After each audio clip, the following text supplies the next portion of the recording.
చిలక జ్యోతిష్యం చెప్తారు కదా, ఆ. ఆయన అది కార్డు తీసి చిలక జ్యోతిష్యం చెప్తున్నాడు.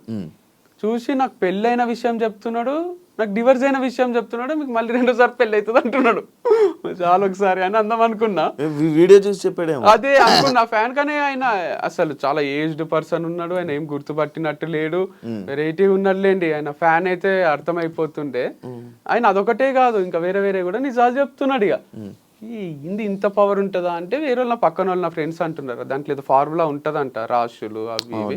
సరే అది పోని, మహాబలేశ్వర్ పోయిన ఆడ చెయ్యి చూసి ఆయన నాకు ఎవరి వల్ల ప్రాబ్లమ్స్ వస్తాయి, ఏమైతుంది, నీ దగ్గర అందరు డబ్బులు ఉన్నాయి అనుకుంటారు కానీ నీ దగ్గర లేవు అని north Indian palmist same Prabhas లాగా చెయ్యి చూసి మొత్తం చెప్తున్నాడు. ఇట్లా కళ్ళ కట్టినట్టు నువ్వు మనసులో ఒక నంబర్ అనుకో, నువ్వు మీ అమ్మ పేరు అనుకో, ఏ నంబర్ అనుకున్నావు నేను చెప్తా అని నేను మనసులో అనుకున్న నంబర్ అయినా బయటికి చెప్తున్నాడు.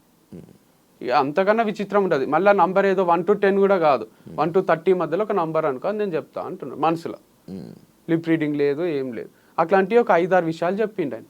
అప్పుడు జాతకాల మీద దీని మీద ఇదంతా నిజంగా ఉన్నట్టుంది, వీళ్ళు చాలా పవర్ఫుల్లే ఉన్నారు. రాధేశ్యామ్ అని సినిమా తీసిండు కదా, అది నిజంగానే ఉన్నట్టున్నాడు. అట్లాంటి ఫేమస్ పామిస్ట్ అని అనిపించింది. చేతి రాతలు, తలరాతలు మంజునాథ సినిమాలో అయినా కనిపిస్తుంది చూడండి, ఇటు చస్తాడు నెక్స్ట్ అని.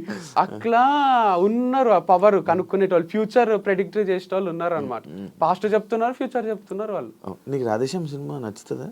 కొంచెం నచ్చింది, ఎండింగ్ అదంతా కూడా నాకు బాగా అనిపించింది. ఫ్లాప్ అయింది కానీ ఫ్లాప్ అయింది కానీ సమాజం యాక్సెప్ట్ చేయదు మనకి సినిమా నచ్చిందంటే.